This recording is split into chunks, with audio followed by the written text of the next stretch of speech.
Coucou les beautiful, j'espère que vous allez bien. Oh là on va essayer d'arranger le cadrage, voilà. J'espère que vous allez bien. On se retrouve aujourd'hui, donc on est sur le balcon. Et vous avez pu voir que ça a quand même bien poussé. Je vais vous montrer tout ça. Il y a des trucs, c'est fabuleux. Il y a des petits trucs, j'ai eu des petits soucis. Vous allez voir. Là on commence avec les petits radis. Les radis. Alors c'est un test de germination. En fait il y en a de deux sortes différentes. Donc cette moitié là pousse mieux que cette moitié là visiblement. Voilà, je voulais voir en fait si les graines étaient mortes ou pas parce qu'elles datent genre de 2018 à peu près. Ça c'est des tomates que j'ai replantées et que je fais pousser dehors. Je vous expliquerai après pourquoi. Donc là c'est un petit piment qui a là. Ah mes belles salades. Et encore celle-là c'est pas la plus belle hein. Mais celle-là j'aime trop parce qu'elle a les feuilles un petit peu tachetées là comme ça. Je trouve ça très beau. J'ai cette salade là aussi, là j'ai ces bébés salades là que j'ai plantés, ça je vous en reparlerai plus tard parce que c'est un test pour un truc bien spécifique. Salade. Ça c'est un poivron, ça c'est... Ah oui ça c'est la roquette, va falloir qu'on récolte. Ça c'est un piment de l'an dernier qui refait des bébés pousses. Mais en attendant, regardez-moi cette salade. Oh regardez-moi cette belle salade comme elle est belle et grande et belle. Alors elle a un peu souffert ici à cause du vent, mais sinon elle est belle quand même hein. Bon ça c'est mes fleurs, elles ont un peu séché cette année, j'ai pas réussi à bien m'en occuper, je suis deg. Et ça par contre ça va être les petites fleurs du pourpier fleuri. Voilà. Là c'est les petits piments, ça c'est les poivrons, ça c'est mon smanouche. Ça c'est des salades iceberg. Eh oui c'est toi ma patate. Très intéressant. Là ce qu'il y a au pied de Svanouche, donc ça c'est encore une salade. Elle est un peu plus petite celle-là, mais c'est parce que j'ai mis plus de temps à les rempoter. Et ça c'est les fèves. Et les fèves comme vous voyez ça pousse plutôt bien. Sven m'a gentiment prêté un bâton pour servir de tuteur. Ça c'est les pommes de terre. Et ça c'est de l'ail que j'ai mis avec. Donc voilà, je suis contente. Ça c'est des géraniums. J'ai récupéré des géraniums, pareil, elles étaient à jeter, à donner, donc je les ai gardées. Ça c'est mes petites salades, ça c'est encore des salades. Là au fond on a les haricots et à côté on a le fenugrec. Je ne pensais pas que le fenugrec repartirait comme ça, mais ma foi il est reparti. Ensuite donc là on a un pot avec le restant de poivrons qui est toujours à donner, il m'en reste 4. Si jamais vous en voulez, n'hésitez pas à m'envoyer un message sur Instagram. À côté on a les fraisiers ils font la gueule et j'arrive pas à savoir pourquoi et ça me saoule. Et là, mes plus belles salades. Oh, regardez ça comme elles sont magnifiques. Il va falloir hop couper la roquette. Et en fait vous voyez la roquette elle est montée en fleurs. La raison pour laquelle je l'ai laissé monter en fleurs, c'est parce qu'en fait à ce stade là normalement ça perd un petit peu de son goût. Et en fait moi elle était tellement forte qu'elle était limite immangeable. Et du coup je voulais qu'elle s'adoucisse un petit peu avant de la récolter.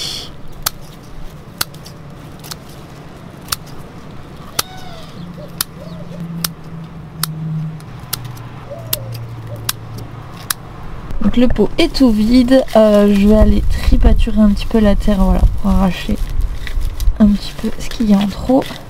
Je vais laisser les têtes et les racines comme ça, je les ai arrachées, mais je les laisse quand même dans le pot, parce que comme ça je vais pouvoir l'utiliser en tant que paillage. Si vous vous demandez, le paillage ça sert à limiter l'évaporation. On arrose moins souvent et qu'on économise de l'eau, et dans un contexte de sécheresse généralisée c'est quand même très intéressant. À la place on va planter ça. Il était temps.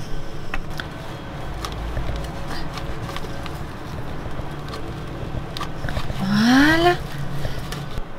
Elle est trop belle cette salade, j'adore. Tada! On a récolté tout ça, quand même. Il est temps de peser tout ça. 0. Donc, d'après mes calculs, si j'avais acheté ça en magasin, ça m'aurait coûté quand même 1,34 €. Pour les prix, je me suis basée sur le prix de mon magasin bio. Et bah écoutez, quand même les amis, quand même, hein, 1,34 €. T'es d'accord, grosse patate? Surtout que ça sent extrêmement bon. Et les fleurs de roquette c'est comestible complètement, hein, donc limite je pourrais les manger comme ça. Mais non, je vais les rincer un petit peu quand même parce que bon, surtout que là il a plu ces derniers jours, donc ça ramassé un peu toutes les poussières qui sont passées dans la pluie et tout.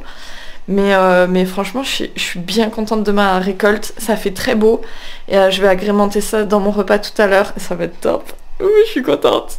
J'avais récolté 2 fois des radis quand même que j'ai pas filmé un peu plus tôt dans la saison, mais ils étaient pas super bien réussis, j'ai surtout mangé les fans. Mais de toute façon je vous montrerai au fur et à mesure tout ce que je récolte. Et là va falloir qu'on aille récolter un autre truc, vous et moi, on va récolter des feuilles de salade parce que c'est de la salade à couper et du coup il va falloir qu'on récupère certaines feuilles. Je vais pas couper complètement la salade entièrement, je vais récupérer genre les feuilles du dessous. Clac. On récupère juste des feuilles et c'est l'avantage de mettre de la salade à couper, c'est qu'en fait pour récolter on coupe les feuilles, ça repousse et après on a une autre salade sans aucun effort. Et je vais récupérer la petite là. Hop. Tada. Hop là. Hop. Hop. Il y a celle-ci aussi. Tada.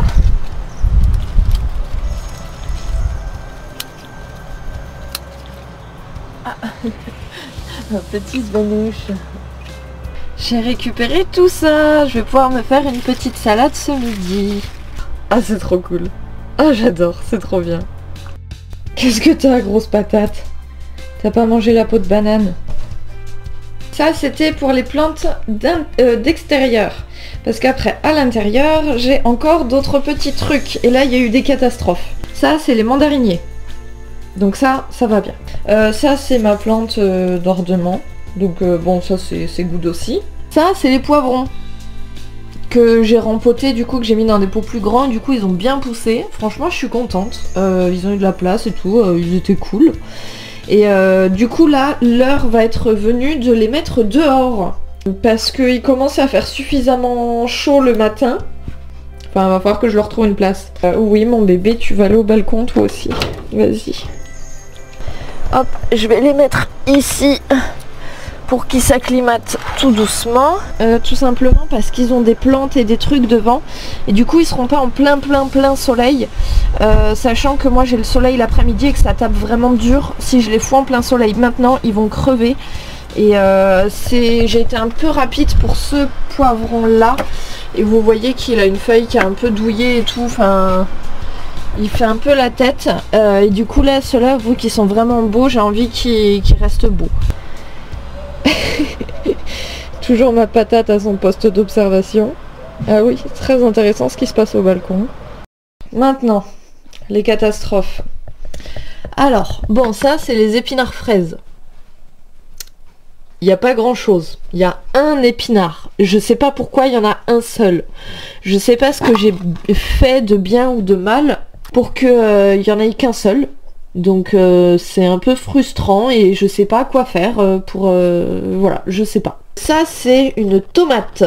J'ai fait un échange de graines avec ma voisine, du coup elle va faire des tomates noires. Ça va être bien. Donc ça va. Ça après c'est les petites tomates cerises que Altaïr m'avait mangé et qui ont du coup repoussé. Enfin c'était une tomate blanche. J'ai eu des soucis avec mes tomates blanches, hein.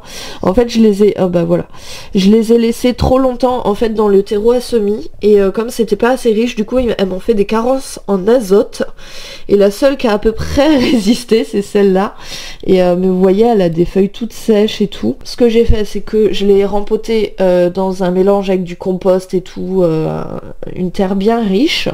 Et comme en fait la terre de compost c'est pas disponible immédiatement d'après ce que j'ai compris, parce qu'il faut le temps que ça se minéralise avec l'air, machin, tout ça, enfin c'est tout un bordel. Et avant que ce soit disponible pour la plante, il faut attendre à peu près 2-3 semaines. Moi j'avais pas 2-3 semaines devant moi. Du coup j'avais d'autres possibilités, par exemple mettre de la corne ou du sang séché, mais en tant que végane, enfin, je trouve ça vraiment trop dégueulasse, donc non, c'est pas possible. Et du coup ce que j'ai fait à la place, c'est que je l'ai arrosé avec du jus de lombricompost. Jusqu'à là elle survit.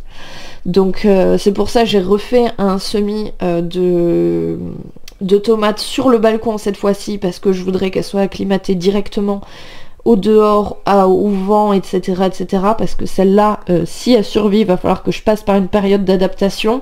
Voilà, advienne que pourra. Là c'est le melon. Alors même problème avec le melon, déjà il a un peu filé. Mais j'ai planté vraiment très tôt avec le melon. Hein. Et ensuite vous voyez, carence en azote, lui c'est pareil, il a les feuilles qui jaunissent et qui sèchent. Pareil, je l'ai arrosé avec du jus de lombricompost. Quand je l'ai arrosé, il m'a fait cette petite feuille là. Donc je pense que ça va mieux. Mais il n'est pas encore tiré d'affaire. Donc il va falloir que je continue de le surveiller et de m'en occuper. Voilà. Et ça c'est une patate. T'es un petit feignant hein ma patate. Oui toi. Svenouche, bip. Ouais, c'est bien mon bébé. Ok patate hein. Bienvenue dans le premier épisode de J'ai trouvé ça dans la rue. Donc on commence avec les petites trouvailles du week-end. J'ai trouvé, vous êtes pas prêts, j'ai trouvé ceci. C'est donc un guéridon en bois massif. Je suis vraiment très contente. Sauf que vous voyez là j'ai commencé à le poncer un petit peu pour voir ce que ça donne. Et en fait il a un vernis pareil un peu acajou, un truc un peu moche comme ça. Et en fait sa couleur me plaît pas du tout. Donc je vais bien le poncer de partout. Après je vais le peindre, après je vais le vernir. Et ça me fera un meuble gratos. Et je suis très contente. Mais Alice, comment vas-tu faire pour poncer un meuble sans ponceuse? Allez-vous me dire? Eh bien c'est très simple. J'ai trouvé une ponceuse. Je plaisante même pas et je l'ai testée, regardez, elle marche. Ça va faire un peu de poussière donc je vais me mettre un masque. Et Sven est enfermé sur le balcon parce que je veux pas qu'il respire ça.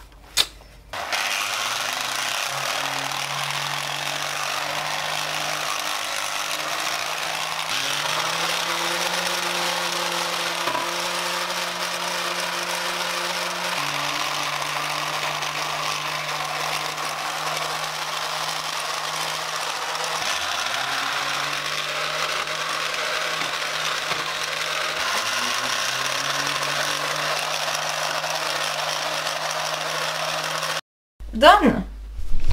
Et voilà. Bye bye. Alors, si vous vous posez la question, et ça je l'ai trouvé aussi. Hop. Donc l'idée ça va être de peindre cette partie-là, de faire pareil à l'étage du dessous. Et après je peindrai les rainures qui sont là, je les peindrai aussi. Vous allez voir, ça va être beau.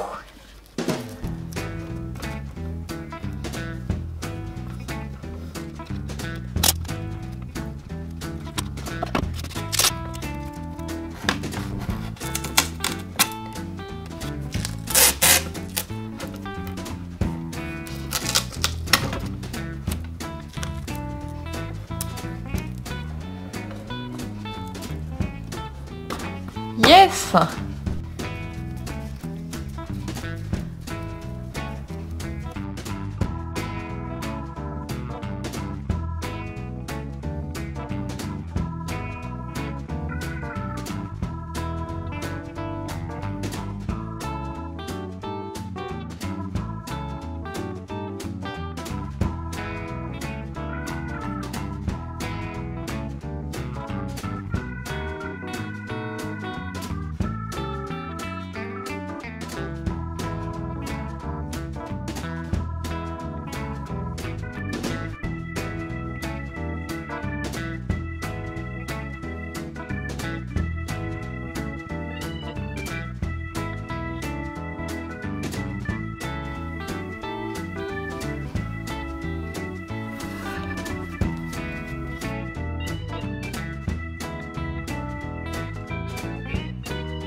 Je vous ai pas montré en vidéo mais j'ai ajouté des petits liserés dorés là où il y avait les rainures qui étaient le plus foncées et je trouve que ça illumine vachement le meuble. En plus avec le vernis qui est plus du tout acajou, ça fait vraiment un côté bois doré, bois chaleureux et c'est vraiment une couleur de bois que moi personnellement j'adore. Maintenant que ce petit meuble est terminé, comme vous avez pu le voir, j'ai voulu l'agrémenter. Alors dessus j'ai mis un vide-poche avec un sachet de porte-sac à caca quand je vais balader mon chien. Un stylo également parce qu'on a toujours besoin d'avoir un stylo sous la main et il n'y a rien de plus énervant que de ne pas en trouver quand on en a besoin. J'ai également mis ma pochette avec mes écouteurs dedans parce que ça c'est pareil, ça fait partie des trucs que je perds tout le temps. J'ai également mis des lunettes de soleil. Et à l'étage du dessous, je vais mettre les mandariniers parce que c'est joli. Et je vais également mettre ce livre qui est Tomates et basilic au 5e étage. C'est un livre du Frenchy Gardener et en fait il donne des astuces, des conseils, plein de choses extrêmement intéressantes à savoir pour le potager de balcon. Je vous conseille son livre, il est vraiment très riche en astuces et il suit le fil des saisons. Donc en fait, quelle que soit la saison à laquelle vous voudrez commencer votre potager de balcon, vous aurez toutes les clés pour réussir.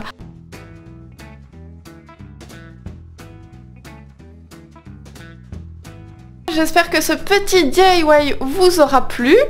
Moi je suis très contente de mon guéridon. Alors il est pas du tout parfait, hein. Il y a plein de petits défauts, il y a plein d'endroits où la peinture c'était pas tout à fait ça, il y a des traces de pinceau, tout ça. Mais pour une première, je suis quand même plutôt fière de moi. Alors déjà j'ai ce meuble là qui est en bordel mais qui est vert. Et après j'ai ces petits meubles là aussi qui sont verts et du coup ça s'accorde à cette déco là. Et il y a également autre chose qui est vert, c'est mon lit où il y a actuellement la grosse patate. Oh ça gratouille. Du coup voilà, j'espère que ce petit DIY vous aura plu. Je pense qu'on va en refaire d'autres selon les trucs que je trouve, etc. De toute façon, j'ai bien l'intention de bricoler un petit peu. Je vous dis à très bientôt dans la prochaine vidéo. Prenez soin de vous et plein de gros bisous. Ça gratouille toujours.